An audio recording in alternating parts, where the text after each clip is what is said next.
লজ্জিত যে ওপারের মোল্লা ইউনূসের নেতৃত্বে, সুদখোর ইউনূসের নেতৃত্বে একটা মৌলবাদী জঙ্গিদের সরকার তৈরি হয়েছে।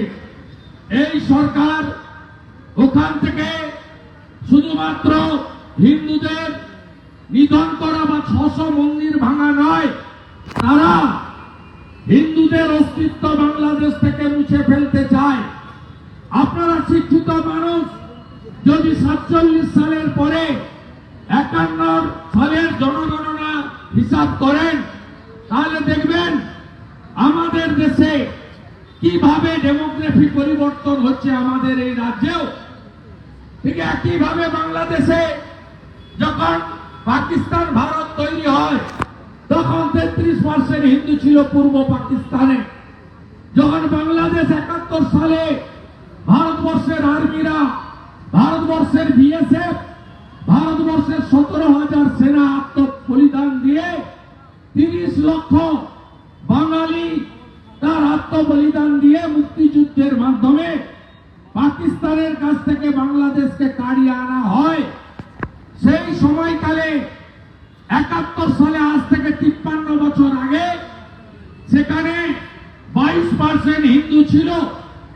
আপনি যদি আজকের বাংলাদেশে খবর নেন, তাহলে 7.5% হিন্দু আজকে তার অস্তিত্ব টিকিয়ে রাখতে পারছে। আজকে 5ই আগস্টের পরে 600 মন্দির ভেঙেছে। চিন্ময় প্রভুর অপরাধ কি? আমরা সনাতনীরা নানাভাবে বিভক্ত। এখানেও যেমন কেউ বিজেপি, কেউ তৃণমূল, কেউ সিপিএম, নানাভাবে বিভক্ত, তেমনি ব্রাহ্মণ, ক্ষত্রিয়, বৈশ্য, শূদ্র, এভাবে বিভক্ত আমরা। নানা সাবকাস্টে বিভক্ত, তিলি, তেলি, কুম্ভকার, স্বর্ণকার, মালাকার, তফসিলি, নানাভাবে বিভক্ত আমরা।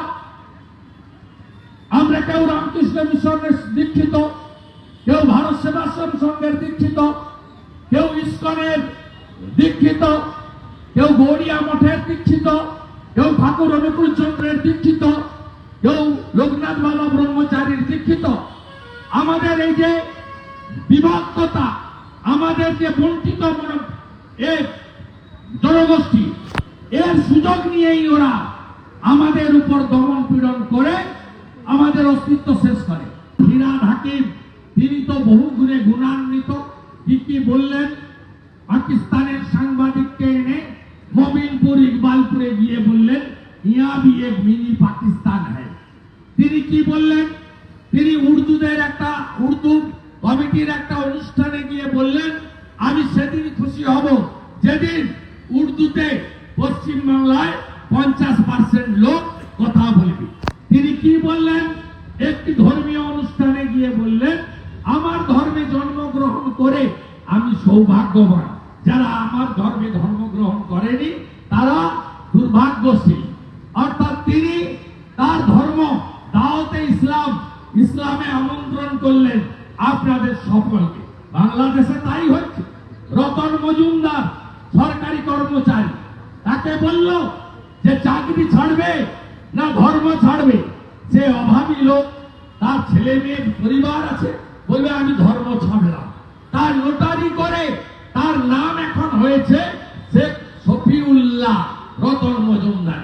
এখানেও ফিরহাদ বলছে, আসুন আমি আপনাদের দাওয়াত দিচ্ছি, আমার ধর্মে আসুন। আমার কথা নয়, জনাব ফিরহাদ হাকিমের কথা টিভিতে আপনারা শুনেছেন। এরপরেও তৃণমূলের মিছিলে হিন্দুরা যায়, আমার লজ্জা লাগে, দেখতে খারাপ লাগে, লজ্জা লাগে যে আপনারা ধর্মটাও পরিবর্তন করে দেবেন।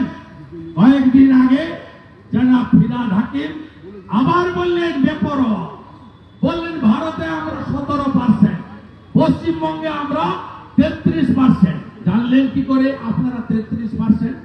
2011-তে লাস্ট জনগণনা, মুসলিম কত? বাংলায় 27%, আর উনি বলছেন 33%। হ্যাঁ, আমরাও চোখে দেখতে পাচ্ছি। 33 কেন, 35% ওরা হয়ে গেছে। তিনি বলছেন জনসংখ্যা এমন বাড়াও যাতে এর রাজ্যেও আমরা সংখ্যাগরিষ্ঠ হই আর ভারতেও আমরা সংখ্যাগরিষ্ঠতা পেয়ে যাই, তাহলে কি হবে বন্ধু? তখন সম্প্রীতি, ধর্মনিরপেক্ষতা থাকবে? থাকবে না। তখন সারিয়া কানুন চলবে, মুসলিম পার্সোনাল ল বোর্ড চলবে। তখন মমতা ব্যানার্জি আর তার ভাইপোকে লাথি মেরে সরিয়ে এই ফিরাত, সিদ্দিকুল্লাহ, জাভেদ, হুমায়ুনরা বলবে আমাদের মুখ্যমন্ত্রী হবে, তোমরাও যাও ভাগো। এই জায়গায় আজকে পশ্চিমবঙ্গকে নিয়ে যাচ্ছে। তাই আপনাদের সবাইকে ঐক্যবদ্ধ হয়ে এই লড়াই লড়তে হবে। 15ই ডিসেম্বর, এর আগেও আপনারা দেখেছেন, চিন্ময় কৃষ্ণ দাস প্রভুর একটাই অপরাধ, তিনি সমস্ত সনাতনীদের বলেছিলেন নিজের নিজের পরিচয় রাখুন, কিন্তু সনাতনী হিসেবে ঐক্যবদ্ধ হন। এই কাজটা তিনি করেছিলেন।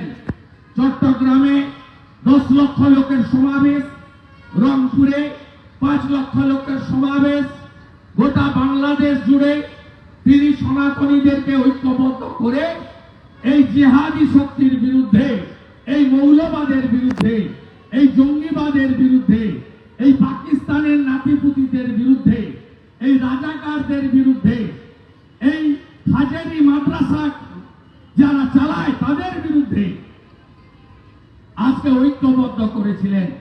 তাই তাকে গ্রেফতার করে রাখা হয়েছে। শুধু নয়, তাকে প্রসাদ, আপনারা অনেকেই বৈষ্ণব সমাজের সঙ্গে যুক্ত, কার্তিক মাস পালন করেন, দামোদর মাস। আপনারা জানেন বৈষ্ণবদের ঠাকুরকে পুজো দিয়ে, প্রসাদ দিয়ে, সেই প্রসাদ খেতে হয়, নিজের হাতে রান্না করতে হয়। আজকে উনাকে, উনার বৈষ্ণব ভক্তরা যারা প্রসাদ দিতে গেছিল তাদেরকেও গ্রেফতার করা হয়েছে। এখন তো আমরা যা শুনছি তাতে উনার শারীরিক অবস্থা অত্যন্ত খারাপ। আমরা এই তরুণ সন্ন্যাসী তার জন্য রাধা মাধবের কাছে প্রার্থনা করছি। আমরা বিশ্ব সমাজের কাছে অনুরোধ করছি, আপনারা এগিয়ে আসুন।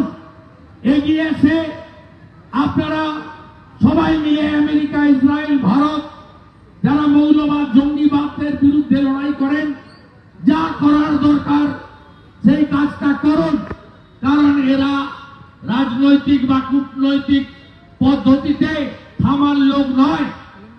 এরা যে ভাষায় কথা বললে সন্তুষ্ট হয়, যে ভাষায় কথা বলে একটা সময় ডোনাল্ড ট্রাম্পের নেতৃত্বে আফগানিস্তানে তালিবানকে ধ্বংস করা হয়েছিল, ওসামা বিন লাদেন ধ্বংস হয়েছে, ইসরায়েল যেভাবে ভিতরে ঢুকে হামাসের প্রধানকে খতম করে দিয়েছেন, ঠিক একইভাবে বাংলাদেশের এই অর্বাচীন জঙ্গিগুলোকে, অবৈধ সরকারকে উৎখাত করার জন্য বিশ্ব সমুদায় এগিয়ে আসবেন, এটা আমরা আবেদন করব।